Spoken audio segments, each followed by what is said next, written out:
Man, oh man, let me tell you, I thought it was weird that people were talking about Frontiers, the game, like it's the greatest thing ever.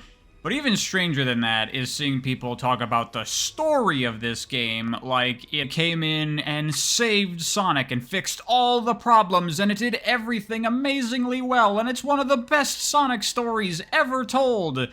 Because I do not think that is the case, even slightly. I would actually go on to say that this is one of the weaker Sonic stories overall. I wouldn't say it's a whole lot better than Lost World or Forces, honestly.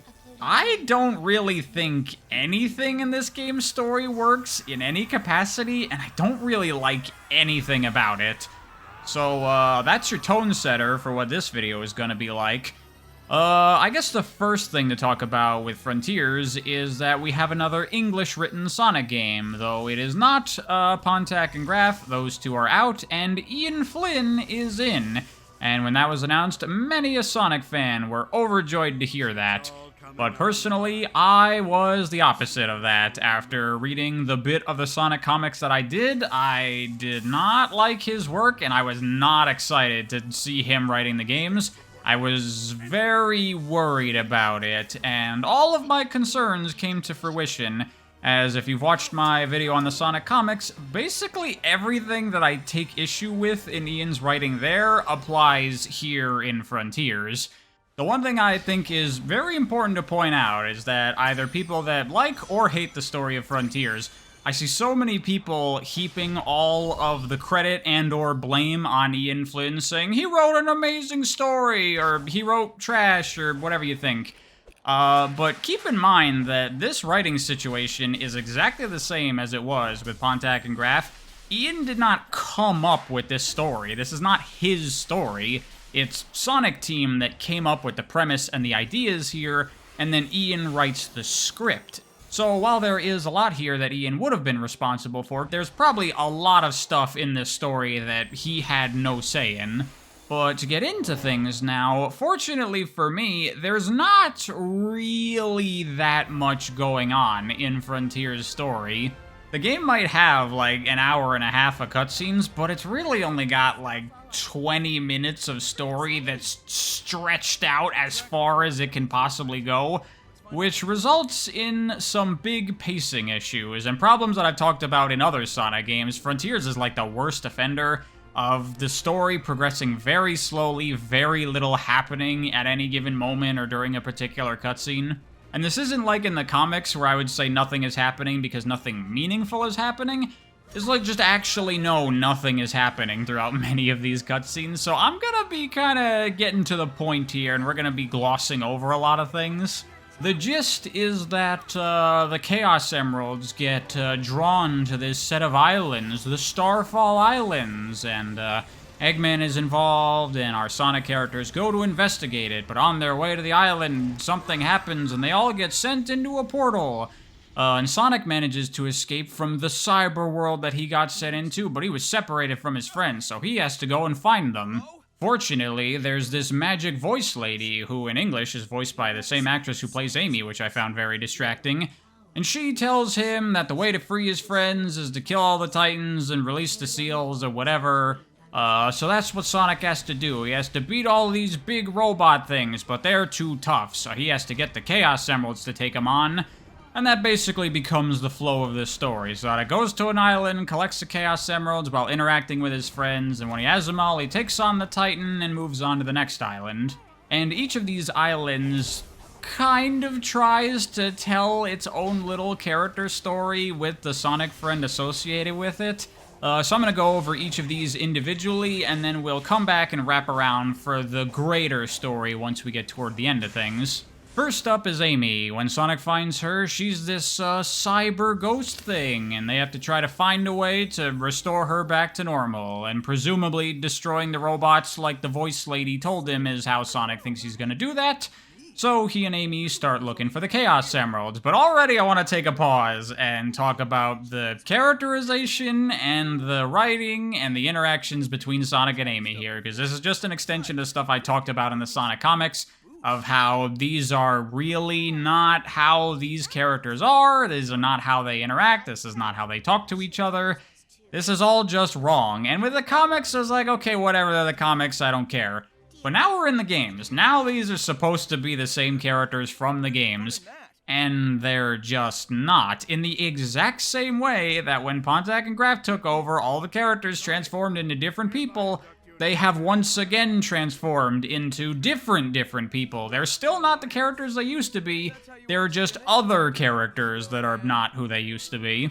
As you'd expect, Ian being the writer of this game's story, these are his versions of these characters, which means we get all that sassy interaction that these characters have never had before. We get all that Marvel humor, Sonic quipping all the time, and God, can I just say that some of Ian's dialogue is really bad to me. So much of it is so formulaic and just generally really weak. But those same energies are manifesting into some worrisome mutations for you. Those sure are words you said just now. Anytime things start to get a little bit more emotional, I find the way the characters speak to each other so unnatural and strange, the way that they say things and word things to each other. What is wrong with you? Sonic would never endanger anyone. He's even going to help this Coco reunite with their one true love. But also, the entire tone here and like all the character interactions feel so strange because everyone is so melancholic and somber for literally no reason. The moment Sonic finds Amy and she's trapped in the thing, he's like, "Oh no, Amy, what's wrong with you? Are you okay? Don't worry, I'm gonna get you out of there." And we get the close-up of him tightening his fists like, oh man, he's really upset by this. And it's like, where is this coming from? Sonic has ended up in situations like this countless times, and he normally does not have this kind of reaction to it. Like in Sonic Adventure 2, when Amy's in danger, Sonic is still being smarmy to Eggman, and there's even a bunch of cut dialogue from this scene where he's like, I don't really care what happens to Amy.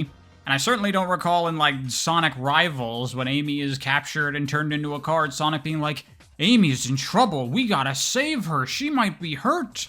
It's just weird, it's not really a thing. Sonic doesn't lose his cool very easily, but we get to Frontiers, and very little has happened, and very little is going on, and the characters don't seem to be in very much danger, yet everyone is taking things so seriously, and it feels so sad and desperate, like, don't worry, I'll get you out of there, I promise. Like, what? Why? And where is all of Amy's spunk? Where's all her energy and her attitude? The entire time, she's just like, oh, the Cocos, we need to help them. I feel so strange and weird in this space. I don't know what's going on. And obviously, I ask these questions, but I know why all this is like this. It's so it can be like Breath of the Wild, because Breath of the Wild has that kind of somber, melancholic tone, so this has to have it too. Even though it's completely unjustified and inappropriate for this series, we're just gonna do it, and just go with it. And that's the kind of thing I assume was probably not Ian's fault. He was probably told, make it very mellow, very low-key. And I also don't like the way Sonic and Amy interact here, but this is the kind of thing I already talked about in my video on the comics. How they're all buddy-buddy, they're super close friends here, and there's absolutely no indication that Sonic does not like being around Amy. In fact, there's no indication that Amy even has any feelings for Sonic in this game, because this is now up to date with current Sonic branding, which says that romance is not allowed to exist in this franchise, so we're just gonna ignore that part of Amy's character. And I want to get out front now before the comments start coming in of like, this is character development, the characters have grown and matured, Amy handles her feelings for Sonic more reasonably now, their relationship is in a much healthier place. This is what happens over time as characters grow and get closer and get to know each other and blah blah blah blah blah blah blah blah blah blah blah blah. No, that is not how that works. This is not character development. First of all, the Sonic characters do not mature. They exist in a timeless limbo where time never passes and the characters never grow any older. But secondly, character development is a thing that happens in a story. It would be character development if during a story, Sonic and Amy got into a healthier relationship. Amy had a character arc where she realized that she was being creepy and weird about her feelings towards Sonic, and she decided to change how she approaches that, and maybe then Sonic won't be as weirded out by her, and Sonic sees that Amy is trying, and he says, hey, let's do a fresh start, and then there you go. That's character development. But absolutely nothing has happened throughout any game or comic or anything that has led to this change in Sonic and Amy's relationship. It's just a different relationship now, and they act like different characters and talk to each other like different characters. That is not character development. And I see this huge double standard out there with this kind of thing by so many Sonic fans. If we're going to use that nonsensical logic to justify this, then can't you say the exact same thing about Pontac and Graph's writing? Why are all the characters completely different people now, and why is Sonic making all these terrible cringy jokes all the time? Oh, well, he's changed as a person, you see, he's matured. Oh wait, no, he's gotten less mature, and then in this game he gets more mature again, somehow? See, in those games, when the characters are written to be completely different people with no justification, that's bad writing, that's out of character. But in this game, when they're rewritten to be completely different people, that's good writing, that's in character, that's character development, even though it's the exact same thing. The only difference is that people like this version of the characters and don't like that version. Bottom line, if you love the characters as they were originally and throughout the 2000 Sonic games, and you were one of those people complaining about how Sonic was handled throughout the 2010s, and the characterization, and the tone, and the jokiness, there's no reason you shouldn't still be saying that now, because we still don't have those characters back. And I'm just so tired of this shit, man. Like, I don't have to worry about this with other franchises. When I watch Avatar: The Last Airbender Season 3, I don't have to go, boy, I hope the characters are the same people they were in the first 2 seasons. But whatever, people like these versions of the characters, and I don't, and it's mostly a preference thing. I mean, I would argue that it is a problem that the characters are so inconsistent and they could change personality on a whim. But what about the story itself? What are we doing with Amy here in this game? Well, kind of nothing. It's very confusing. I wouldn't really call this an arc or character development. It's just strange, because the deal with all the characters in this is that you eventually run into a Coco that kind of is similar to the character we're focusing on here. In this case, it's this Coco who is looking for her lost love. They're trying to reunite. And Amy is feeling for this Coco, and she wants to help him out, and so Sonic goes along with it, and they try to track down this Coco's lover. And eventually they do reunite them, and Sonic and Amy get this vision of some chaos-looking motherfuckers. We'll talk about that a little bit more. And they're on a battlefield, and they try to reunite and be together in their final moments. And this is where stuff starts to get weird, because Amy is, like, really moved by this, and she's, like, inspired, and she's like, I saw love that transcended time, and I want to share that love with the entire world. And Sonic's like, you can do that, it'll be amazing. And that's it for Amy, that's all they have for her. And, like, I get what they're trying to do here, and it's kind of fitting for Amy that she's a very, you know, compassionate, caring person, and that kind of thing fits her. But wasn't that already her character to begin with? If you look at her behavior throughout, like, Sonic Adventure 2, she's always been sharing her compassionate, kind nature with people, being loving and nice. That's just the character, so I don't really understand what we're doing here. It's treated like this is a character arc or something for Amy, but if anything, this is just a reaffirmation of the way Amy already was? Maybe this is supposed to be like a we're getting back to how Amy was, because in the past several games, she's been sitting around doing nothing on the sidelines. But it doesn't feel like that. It feels like this is supposed to be a big character moment for Amy, a big change-up for who she is. And it's not. I just don't get it. It's confusing. And that's how all 3 of these quote-unquote character arcs for the Sonic friends in this game are, because the next one is Knuckles.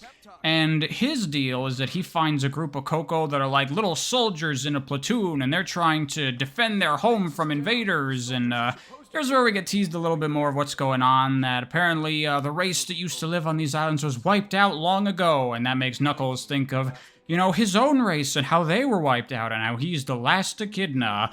And Sonic's like, hey man, you're not alone, you got us. And then Knuckles is like, you know, I envy your lifestyle, Sonic, being able to travel the world, do whatever you want.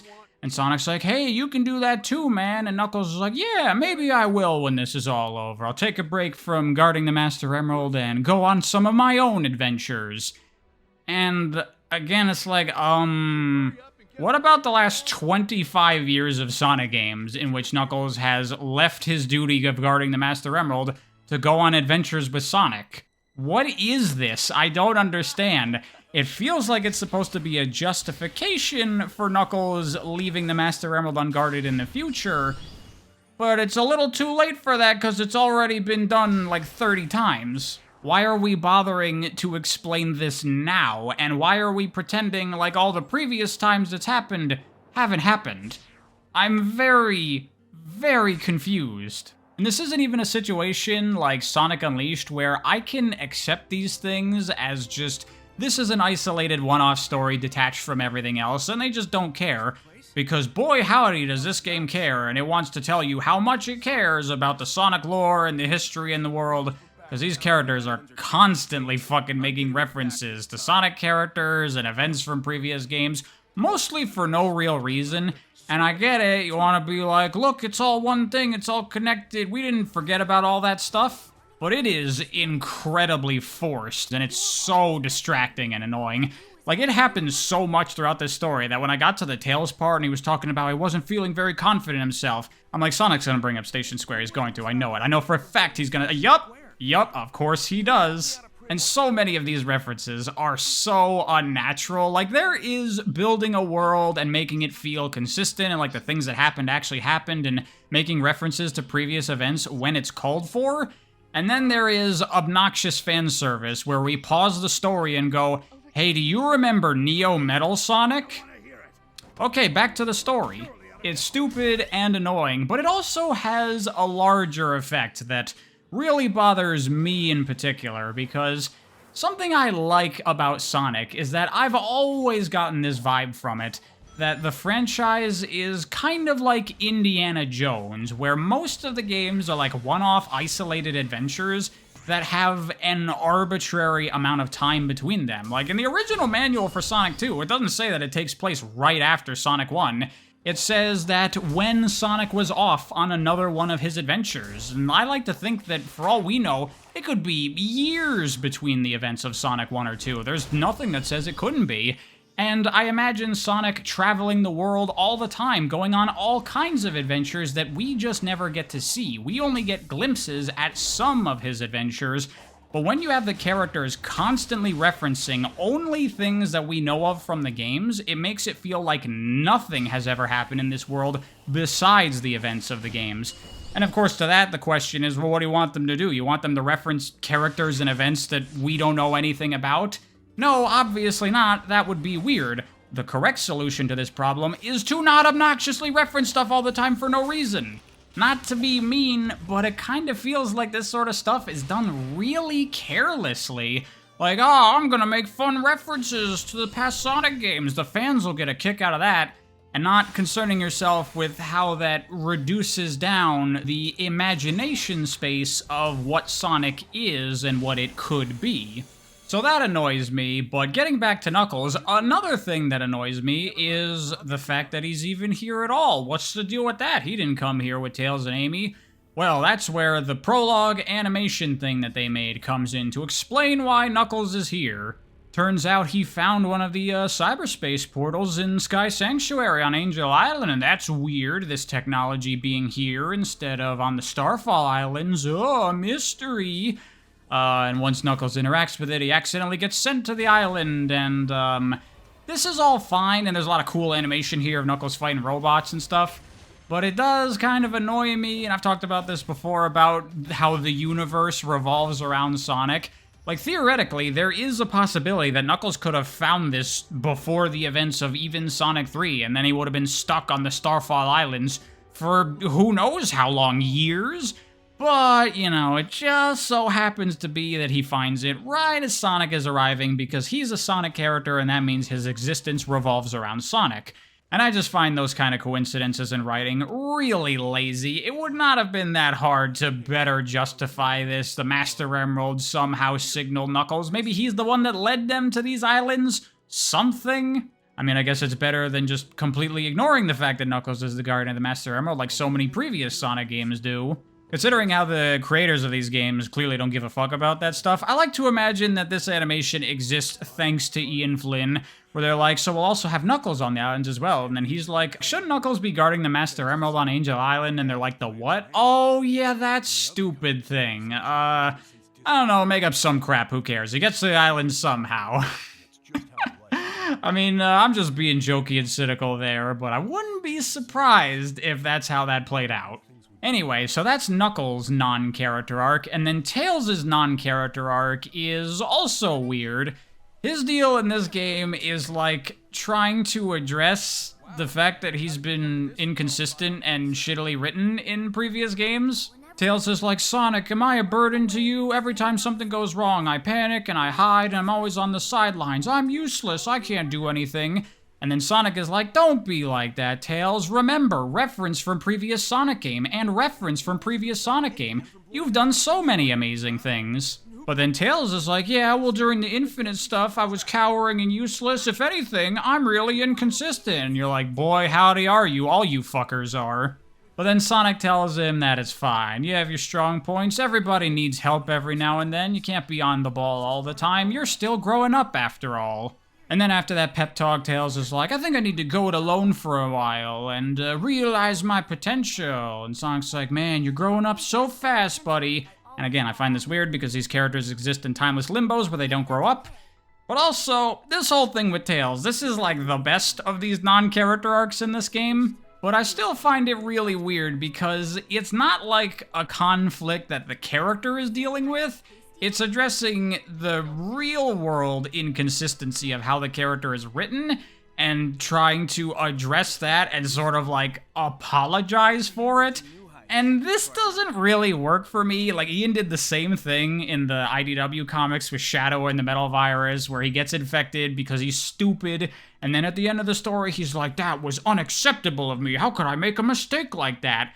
And I don't know, maybe it's just me, but telling a story that's essentially just supposed to be an apology for the last thing being shitty is not super compelling. If you want to make up for the last thing being shitty, just make something really good. I don't need this, and in fact, I don't want this. I don't want shitty garbage characterization to be, like, part of the character. Like, why are we bothering with this specifically only for Tails now, when all these characters have been inconsistent and changing for no reason with no justification for it?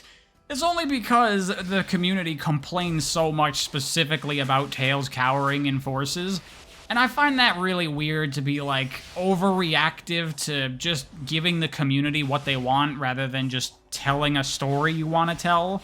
It also doesn't help that prior to Frontiers, Sonic and Tails R came out, which does, like, the same kind of thing of Tails coming into his own and going off on his own adventures at the end, but it does that story approximately 100,000 times better. And it just makes me wonder, is this what we're going to be doing with Sonic stories from now on? Just constantly trying to please the community, get people to stop yelling at us, stop being mad?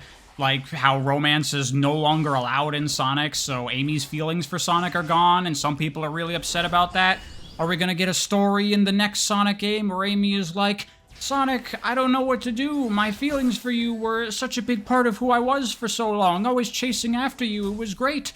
But now, I just don't think I feel that way anymore. Sega's mandates mean I'm not allowed to express my emotions for you. So I don't think I love you anymore, and I just don't know what to do now. And then Sonic goes, don't worry, Amy, because for some reason in English now, Sonic has this really deep, unfitting voice. Don't worry, Amy. Sometimes people fall in love, and sometimes people fall out of love. It's just a part of life, and it doesn't mean that there's anything wrong. Sometimes we just change as people, and we don't feel the same way anymore. That's okay. You don't need your feelings to me to define who you are. You can be your own person. You're a strong, independent female, and that automatically means you're a good character, despite the fact that you're really boring and have no personality anymore. And then Amy will go, oh, Sonic, tarot cards! And Sonic will go, oh, that's so you, Amy. Like, is that gonna be the next story of Sonic Frontiers 2? I can't wait. So, needless to say, none of that works for me. I think it's all crap, and unfortunately, that's kind of the majority of the story. Because as far as, like, the main story beats here in Frontiers, There's not a whole lot, and it also doesn't work for me at all. The main thing here is Sage, this new AI character created by Eggman, who he uses to try to take control of the ancient technology on the Starfall Islands. And by looking through all their data or whatever, Sage learns something devastating, something horrible, something that is going to lead to the end of everything, and there's nothing anyone can do about it. Meanwhile, Eggman, at the beginning of the story, got trapped in cyberspace, so Sage is looking for a way out and a way to save him from this catastrophe that's coming. But no matter how many times she runs the simulations, it always ends up the same. And she also confronts Sonic many a time, and basically says that over and over and over again. Like, there's a lot of scenes here where nothing really happens. Sage shows up, and she's like, "You're doomed, you're all doomed, everything's fucked, you're gonna die." And then Sonic's like, "What are you talking about? Please, just explain things to me, I don't know. Let me help you." And she's like, "No, it's no point, it's pointless, you're my enemy, you're fucked, it's all over." And that's fine and all, but do we need like 8 scenes of that happening repeatedly throughout the story? Like I said at the beginning of this video, it's got kind of a similar problem that the comics had, where just nothing is really happening. We're just stuck spinning our wheels, not going anywhere. We get all these flashbacks to the ancients teasing of some great power that wiped them all out, and what happened here, the mystery. But nothing ever goes anywhere until the very end of the story. It's just constant like, ooh, mysteries, ooh, what happened, ooh, we don't know. Like, there's a lot of side cutscenes in here that are optional, that's just the characters, like, theorizing what could have happened to them, and they're completely pointless, so I'm just gonna skip over all those. The only thing that happens throughout most of the game is a very slow development of Sage's character arc, which is that by observing Sonic and the way he interacts with his friends, she sees how he can change people and how he can make things better, and she sees the bonds he has with his friends, and it's when she sees the bond he has with Tails especially that really gets her, because she thinks about the bond that she does not have with Eggman. He is her family, he's her creator, her father, or whatever, but he just sees her as a tool to be used. She doesn't have that kind of love that Sonic and his friends experience, and that's not awful, that's kind of going places, but my god, the way they try to convey this is the most pathetic thing they've ever done in a Sonic game. I've talked many times about the games trying to do things with their stories and falling flat on their faces. This is the worst it's ever been. This is flat out embarrassing. Throughout the game, we get a few scenes of Sage reporting to Eggman, updating him on things, trying to find a way out of cyberspace for him, and emphasis is on a few. There's only like 4 or 5 of these scenes, and we get this horrible, pathetic flashback to all these scenes, some of which played only a couple of minutes ago on a normal playthrough, and all these scenes take place in the same location over a very small period of time, and there's really nothing going on here, and it just does not work at all, and they're playing the sad music that they couldn't be bothered to write lyrics for. Like, this is supposed to be Sage's low point, a hugely key moment for her character arc and her story, and all I can do is laugh at it because it's so poorly done. And really, everything they're trying to do with Sage and her character and her development, it just does not work in this game. We spend way too little time with Sage and Eggman developing their relationship. We don't see nearly enough of it. There's not enough substance here to make us feel the sorrow that Sage feels. We don't get enough of Eggman not caring about her or just scenes with them in general. We don't get enough of Sage outside of her just going, "You're fucked, Sonic, fuck you, I'm not gonna tell you anything." Which is a real shame because they do try to do something here, and I think with significantly better execution, it could have worked. Because over the course of the game, Eggman does start to develop fondness for Sage and start to think of her as more than just one of his machines, and he does think of her as his daughter.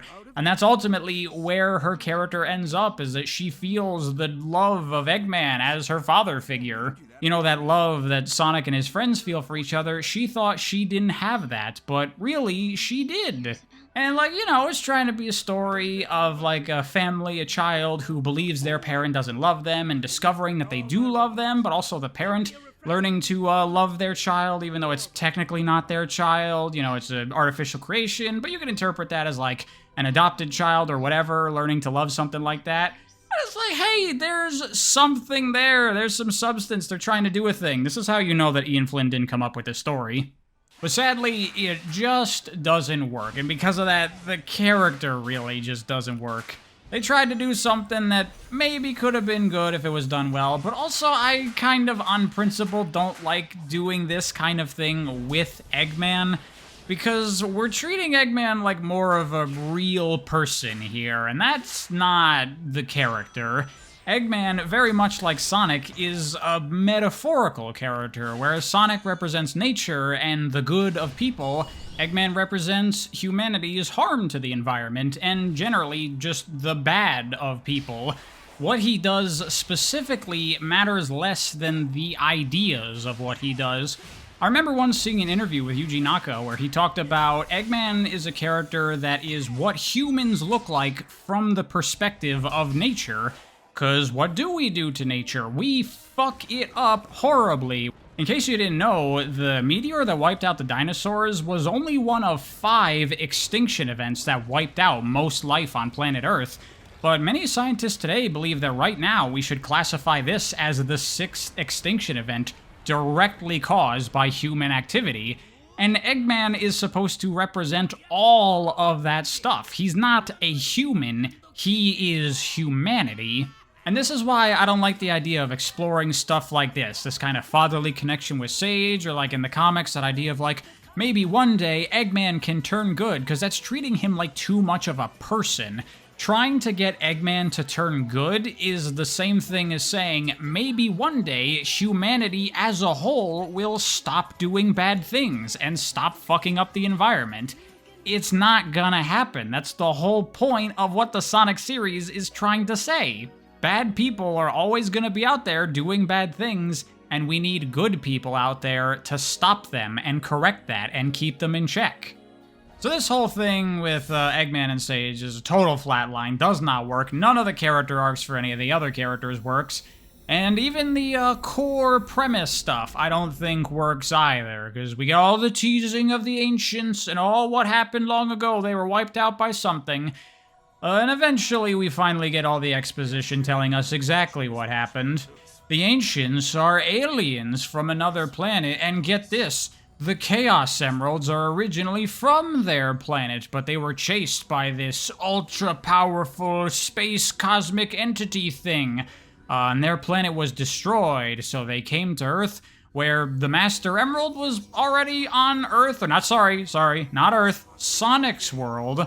Weird that the Master Emerald is from there, but the Chaos Emeralds are from a different whatever. So that pulls them down to Earth, and they get stuck on Earth, and they start living there.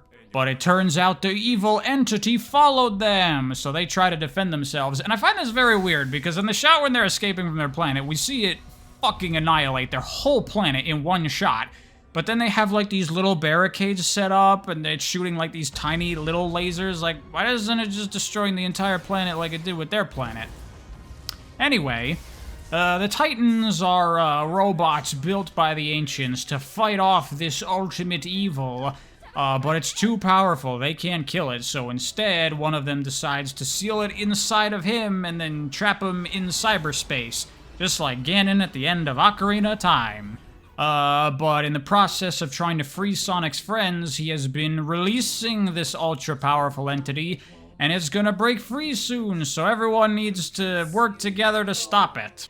And can we take a quick pause on this? Because I want to talk about the Ancients a little bit, because, yeah, they're like chaos-looking things, and it's explained in one of the Egg memos, which these are like journal entries that Eggman has. Most of the stuff in here is not really substantial, pointless references. A little extra stuff with Sage that should have been in the game, but even then you still need a lot more than that. But one thing they explain is that the Ancients did stay on Earth, and over time they evolved into the Chow. And there you go, that's kind of a neat idea. Explains why Chaos went from a little blob creature to a water monster, because he was like evolving back to the form that their race was previously. That's kind of neat, building off of previously established stuff. But then the matter of the Chaos Emeralds being from another planet. They treat it like a big deal here, like, oh god, that's a crazy huge reveal, this changes so much about the lore of the Sonic universe, or whatever. And I'll be honest, I don't give a flying fuck about lore. I care about stories, and the Chaos Emeralds being from a different planet really doesn't mean anything at all whatsoever. Like, okay, the Chaos Emeralds aren't from Earth, I mean Sonic's world. And who cares? Why should I give a shit about that? What does that mean? What does that change going forward? Oh, absolutely nothing. But it does do one thing. It expands on the Sonic lore by fucking it up. Oh no, guys, things are totally different now. They have the lore team making sure that all these things make sense and fit together. Okay, then I have a question. If the Chaos Emeralds are from a different planet, and what about all that Gaia shit from Sonic Unleashed, which stated that the planet has a cycle of every, like, 10 million years or so, the planet breaks apart, and then Light Gaia uses the emeralds to put it back together again? How's that happen if the emeralds are not from this planet originally? Chip makes it pretty clear in Unleashed that he's gone through that cycle countless times, so this has been going on since probably, like, the beginning of the planet. I mean, the fact that the emeralds getting their energy restored restores the pieces of the planet makes it feel like the emeralds are directly connected to the planet itself, as if they're supposed to be from this planet. But now, they're not, and I don't know how that's supposed to fit together, but apparently it is supposed to fit together because, of course, we do get unnecessary, obnoxious references to Sonic Unleashed here, so it's totally canon. It just doesn't make any sense unless there's some nonsensical BS explanation to make it all tie together that I'm sure was totally not just thrown out there to explain it, because in reality what happened is they just wrote this story and they're like, yeah, we'll make the Chaos Emeralds from space, and then Ian or some lore person was like, but what about the Gaia stuff from Sonic Unleashed? And they're like, the what?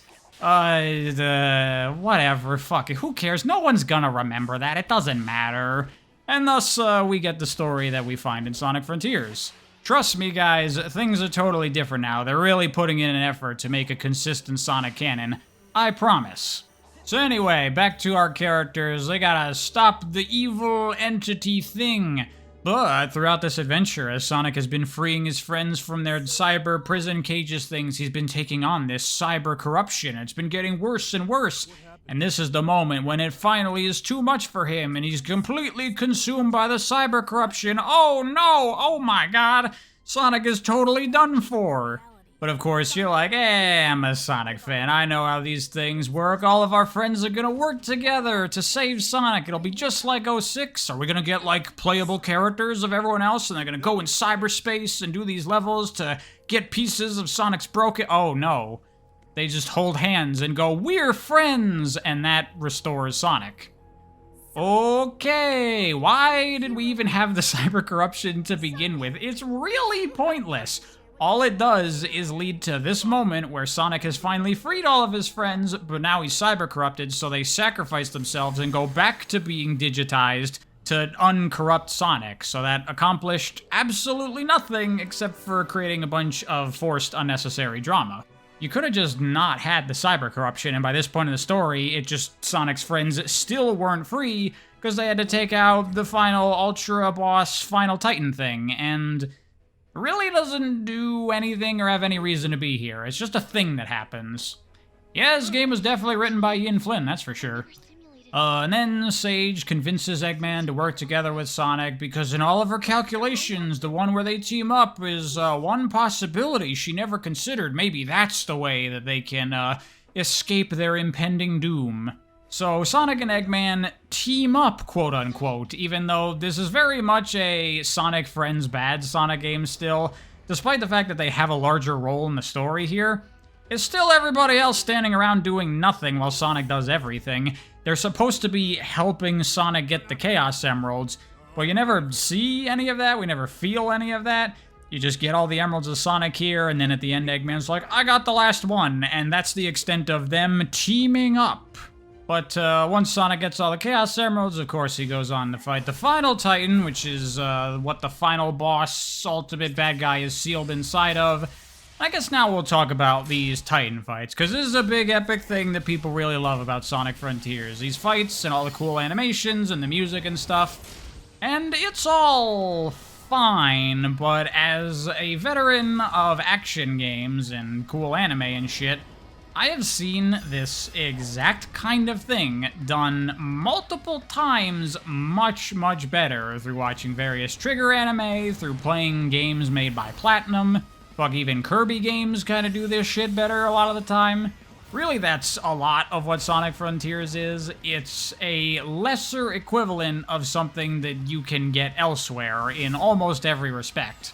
So, while this stuff is cool and all, my personal tolerance for spectacle is very, very high, and this stuff doesn't really do very much for me. The only thing this has going for it is the fact that it's Sonic doing it, but I don't give a shit about that. But what I will give to these fights is these are the first time in I don't even know how long where Sonic games have had things that are cool in them, and nice shot composition and directing and genuinely, like, cool little moments. Like, I've complained about this before, how Sonic cutscenes fucking suck, and how they have to do a lot better, get more stylish, have more nice keyframing and hard posing, and you get some of that here in these big, epic fight scenes, and that is cool. My problem with it is that why is it only here? These fights can look pretty nice sometimes, but then when you get to a lot of the other cutscenes, it's more just the characters standing around and talking to each other. And there's like degrees of cutscenes. There's like the nicer cutscenes where it's mostly like custom animation. But then you have the really shitty cutscenes like it's an RPG, where it's just a bunch of pre-canned animations and the characters cycling through them as they say their dialogue. And it just looks awful. I've said it before and I'll say it again, Sonic Team needs a cinematographer. Maybe they have one now, but they need them to do all the cutscenes, not just a couple of them. By the way, can we talk about this game's incredibly blatant influences? I mean, Sonic has worn its influences on its sleeve many a time, Dragon Ball and Star Wars, we all know that. But I'm guessing that before making Sonic Frontiers, the director Morio Kishimoto had gone through a lot of Hideaki Anno's stuff, because holy fuck. You look at the Titans, and that's just an Eva. That's just an Eva from Evangelion, 100 trillion%. Don't you even dare try to tell me it's not. And so many of the shots and the moments in this, you're like, that's Evangelion, that's Evangelion, that's super fucking Evangelion, that's Shin Godzilla. Hell, Sage's voice actress, at least in Japanese, I don't know if it's the case in English too, is literally the same actress who played Rei from Evangelion, and they're kind of similar, you know, emotionless girl-type characters. Which, like I said, Sonic has done this kind of thing before, so I'm not gonna get too on its case, but it's kind of just funny seeing how ridiculously blatant this is. So anyway, Sonic fights the final Titan, and that releases the end, the ultimate bad guy, the greatest threat that we've ever seen. More powerful than Dark Gaia, a greater threat than Neo Metal Sonic, far more devastating than the Black Arms, way bigger and badder than Thing from previous Sonic game. It's a Purple Moon. And then you just do a shmup level. And holy shit, this is underwhelming. Partly because it's just lame as fuck, really. It's just a moon. But also partly because I don't think the game has adequately built up this thing and made it feel like as much of a threat as it's supposed to. Like, yeah, they're talking all the time about something that wiped out the Ancients, and we see the flashbacks, but we never get to see or feel how dangerous this thing truly is. We just get told that. Again, we see it destroy the Ancients' entire fucking planet, but then that is not reflective of the actual power level that we see it has when it's released. So you have this whole game talking about this thing and how bad it is, and then it shows up and you just kill it immediately. And that doesn't really come off as very impactful. Like, I think of Perfect Chaos at the end of Sonic Adventure. There's a reason they did this big whole scene of it destroying the entire fucking city. And, you know, it helped, of course, that it was like a real monster with a cool design and not just a fucking moon going, "Grr, I'm gonna get you." Like, really, this is the exact same thing as Sonic Adventure. Some ancient, powerful monster that was sealed away because it was gonna destroy everything, and then it gets released, and then Sonic has to take it out. And I have problems with how Chaos is done in Sonic Adventure 1 as it is, but it's certainly a lot better than this. And it's quite a wasted idea, because as the end explains throughout the fight, it is like death itself. It is the incarnation of destruction. It is pure darkness, the end of everything that inevitably comes for all. And again, I've seen this kind of stuff done well before in things like Gurren Lagann or Gravity Rush or whatever, and I know this concept can be done well, and I think that if you did it with Sonic, you could totally make that work and it'd be super awesome. And this is not it, which means they've wasted that and they can't really do it again with this series. Oh yeah, I almost forgot, I wanted to bring this up. When Sonic and Sage are going to confront the end, Sonic is saying this really weird stuff about how the end took your homes and we're not gonna let him take this one too. Please help me, all together we can do it. And it seems like he's talking to the Ancients, but that has nothing to do with what's going on right now. It's just him and Sage doing this. I'm gonna assume this is a leftover from an earlier version of the story where something else was supposed to be happening here. Also, does anyone else feel that the spectacle here is really weak? Because we've used Supersonic multiple times throughout this game's story, and that kind of devalues Supersonic a little bit, which I don't love, but I think that that can be forgiven, because what it sets up is that, alright, for the finale, we have to go bigger and better. Supersonic is not enough. So I was expecting something big and cool and ultra epic. We were gonna go to that next level of spectacle. And you just don't do that. It's still just ultimately the same fucking thing as every one of these Supersonic finales. He just flies through it and destroys the thing, and that's it. Sure, he's working together with Sage, who's controlling the final Titan, and that's kinda cool, but you had to go way bigger considering how frivolously this game uses Supersonic. And I imagine they probably wanted to. There's no way this fucking lame-ass shmup was supposed to be the final boss here, but whatever they wanted probably had to get cut. So this is most likely just some cobbled together shit just to finish the game. And that's a pretty weak way to end things off. But yeah, as you'd expect, Sonic destroys the end, and then he returns to his friends, and they celebrate. But as the end is exploding, I guess it's gonna still destroy Sonic's world or whatever. So then Sage has to sacrifice herself to take on the explosion, and oh no, she dies! And then at the end, we get a shot of Eggman lamenting the loss of his beloved daughter. But at the end of the credits, we see Eggman, and he's doing some stuff on his computer with cyberness, and I guess he restores Sage? It's not 100% clear what's happening here, but that symbol, they show that a couple of times throughout the game, usually when one of the Cocos that are still like the soul of the Ancient that they're from, forgot to mention this, but the Cocos are like remnant memories or the souls of the Ancients or whatever, so they're like reliving their final moments. When they get peace, when they get closure, they get freed and their soul, I guess, flies away, and then they show that symbol. So I'm gonna guess that symbol is supposed to represent like the afterlife, or just peace and closure, or something like that. And so Sage, she's quote-unquote dead, so she is there, but then I guess Eggman is like pulling her out of that so she can be with him again because she's his precious daughter. And I don't know, the tone of this, it kind of feels like they're setting up for maybe like a character thing with Eggman, like maybe he can't let go of his daughter and it's gonna turn into a big problem in a future game. I don't know, it's kind of the vibe I got from it. But Marvel end credits tease aside, I also want to talk about the larger idea of Frontiers, because the theme that I gleaned from this game, from its overall story, is about hope, because you have Sage talking all the time about how we're all doomed, there's nothing that we can do, she's run the simulations a million times, and we always lose, they have a 0% chance of success. And during the final boss, the end is saying a lot of same things, how it's inevitable, nothing can stop it.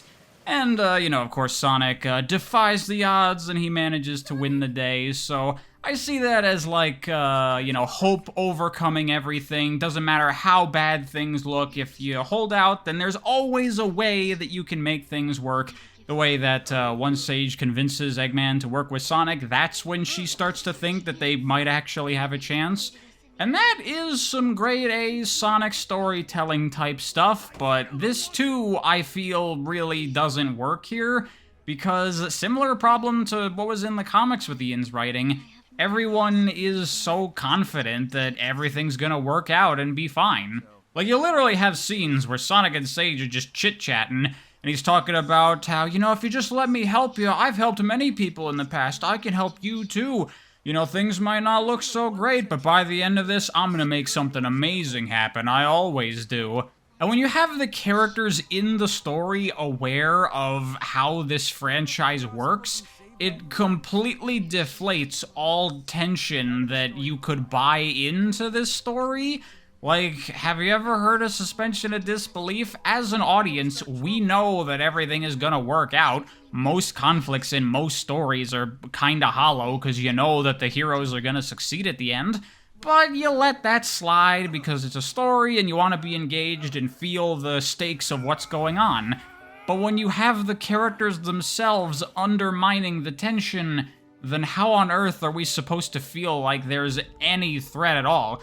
When they try stuff like that with the cyber corruption and oh no, Sonic has been completely corrupted, I feel none of the hopelessness that this game's story wants me to feel because the entire time it's been telling me that everything's gonna be fine. Why does Ian write like this? It's really bad, please stop. Well, that's the story of Sonic Frontiers. I really don't like it. I don't think anything works here how they wanted it to. I think everything falls flat. Don't like the writing, don't like the dialogue. Nothing happens for most of the story. So many scenes are completely pointless. I'm getting tired of saying that with these Sonic story videos. And then there is also Final Horizon to talk about, where Sonic Team goes, we know the ending of the game sucked, so we're gonna try to do it again. Which I'm just now realizing is also just like Evangelion, because that show, they ran out of money and the last couple episodes were fucked. So then later they did a movie redoing the ending, making it closer to how it was supposed to be. So maybe this is just another way in which Frontiers is trying to homage Eva. Although one big difference here is End of Evangelion actually makes the ending better. But honestly, I don't really think Final Horizon improves things. I actually would argue that this makes the story worse overall. Because now the thing is that after all the Sonic's friends restore him, then Sage is like, wait, there's another thing we can do instead. If we restore your friends, I can hold back the cyber corruption, and then they could get the Chaos Emeralds, while you find a way to control the cyber corruption and harness it into this ultimate new power, and we'll beat the end that way. And obviously this is not necessary for this story, this is just here to get all the other characters playable, but this does make the cyber corruption thing even more pointlesser than it already was before. Because now Sonic gets corrupted and all of his friends are restored, and then they unrestore themselves to get rid of the corruption, but then they get unrestored, and Sonic gets the cyber corruption back, which is then made a non-factor. And of course, the story wasn't intended to go this way, so there's some weirdness here, but it makes the whole thing even more inelegant than it already was to begin with. But besides that, there's not really a whole lot of new story substance happening. You could say it's nice that Sonic's friends are finally off the sidelines and actually doing something now, but I personally find this to still be a bit unsatisfying, because they're not really doing anything that they have to do. Nothing that requires it to be them and their characters.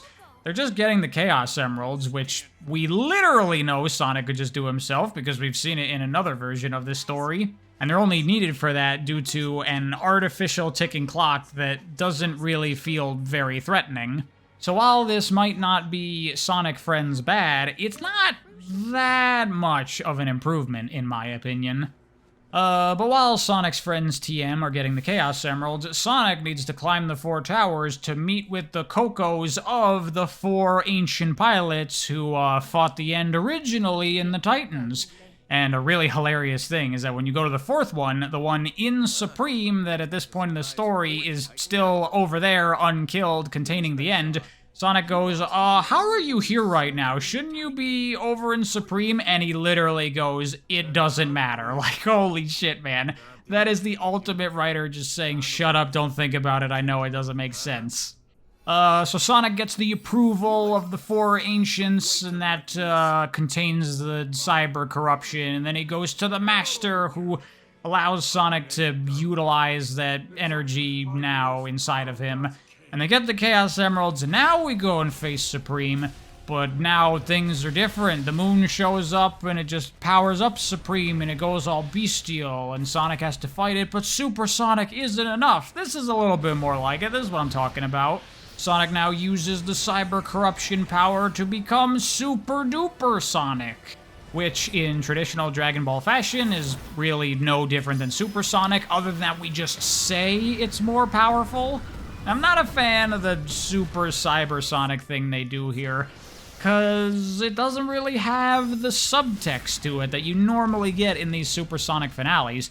It's literally just the ancients were like, hey, you're cool, here's some cyber power, and that's it. Thematically and character-wise, nothing has led to this super transformation for Sonic, and in a ways it kind of undermines where the story was going before Final Horizon. Like, the whole deal with Sage and what they were trying to do ends up with the whole finale of her going with Super Sonic and then sacrificing herself. And then that just doesn't happen here at the end. That whole story that this game was building up to just gets derailed. Like, if this was the original version of the ending of the story, you'd be like, what was all that stuff with Sage that went nowhere? Like, the moment when she goes to take control of the Titan, she says her goodbye to Eggman, and he's like, take care, dear daughter, because that's, like, what her character story was leading up to. And now that just doesn't happen, which is really weird, especially considering that we now have the altered ending where Sage didn't sacrifice herself, and Eggman and her are together, and they're being all father-daughter, and being like, let's go back home. And I guess that's supposed to mostly be the same thing as the original ending, with him, like, restoring her. It's like, man, Sonic Team couldn't even wait till the next game to immediately undermine a character death. They're really getting impatient with these things. So for the most part, Final Horizon doesn't really do anything to change the story, other than make it more strange and awkward and even more poorly paced than it already was. So I would say the original version of the story is better, but make no mistakes, better does not mean good. I do not like the story of Sonic Frontiers at all. Nothing about this story works for me. And I really don't see what people get out of it, and not just in, like, my snarky, sarcastic way. I legitimately don't. I don't know what draws people to this story and what gets them to like it so much. Other than the fact that it's trying to do a bit more than a lot of the more recent Sonic games, which I can appreciate, but they're trying and failing. Honestly, more than the entire story of Sonic Frontiers, I really like the song One Way Dream that plays during the credits.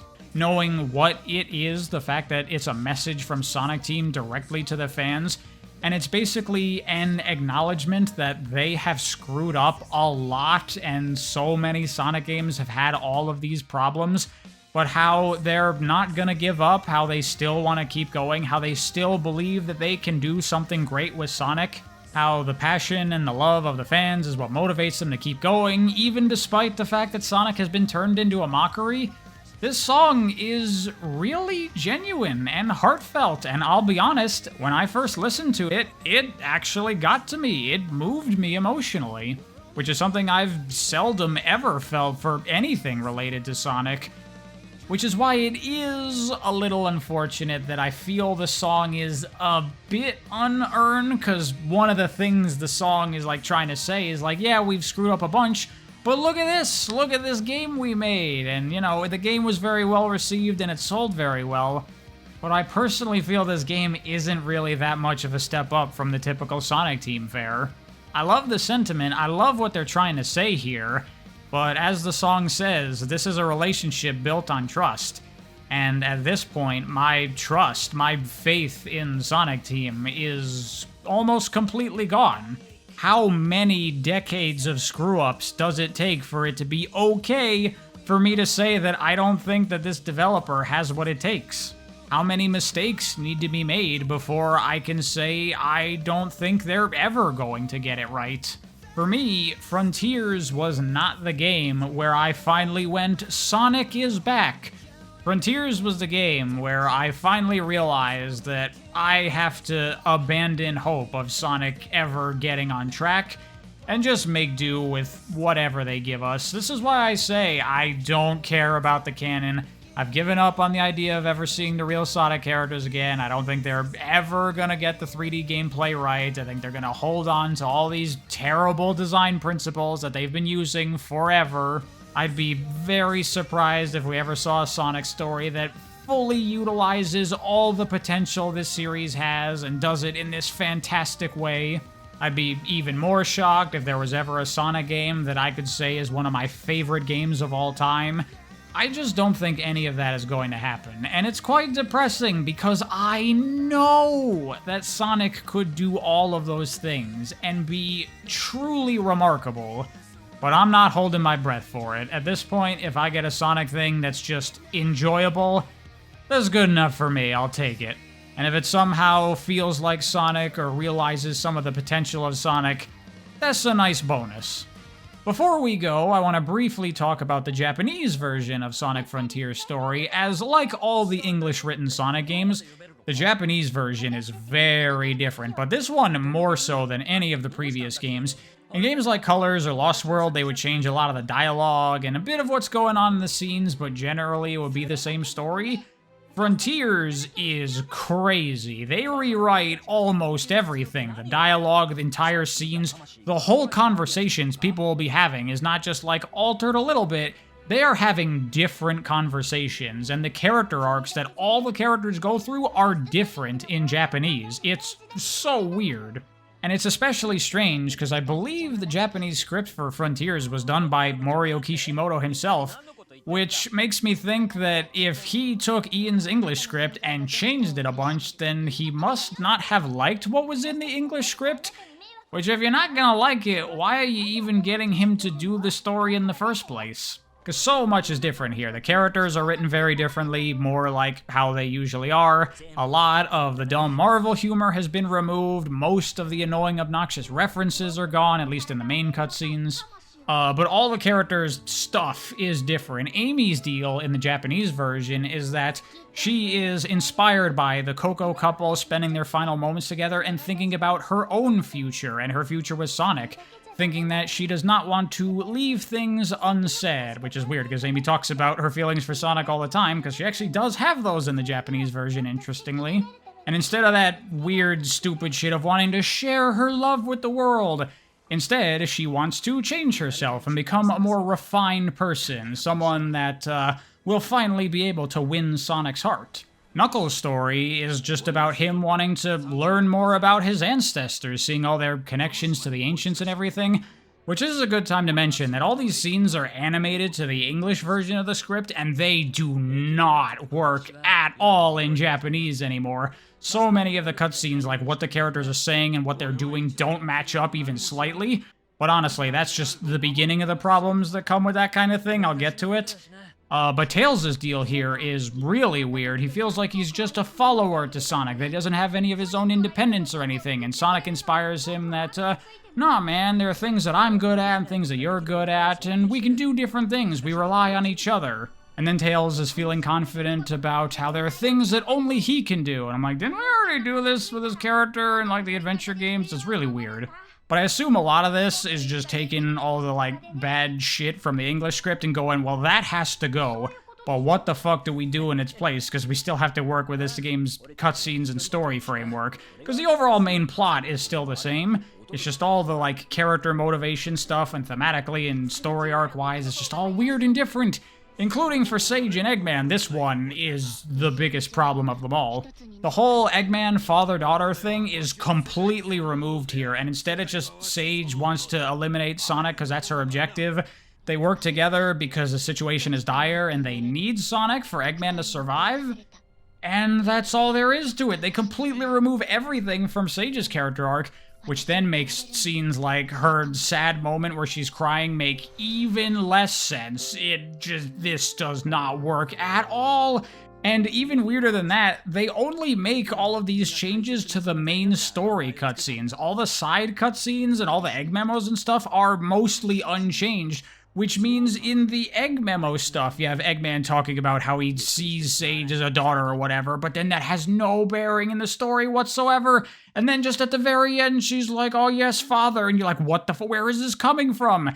And then for Final Horizon, they didn't even bother to change anything. It is mostly a faithful translation, which means all of a sudden, out of nowhere, we're doing this father-daughter stuff with Eggman, and there's like callbacks to jokes that only exist in the English version of the story.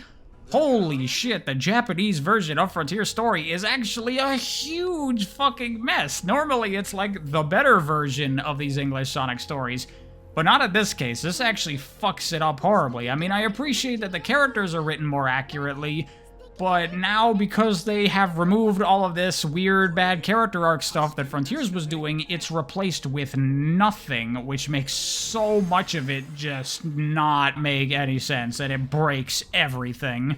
So, in a surprise twist ending, I would actually say I think the English version of Frontier Story is better than the Japanese version. And I don't even like the English version, but it's better than this mess.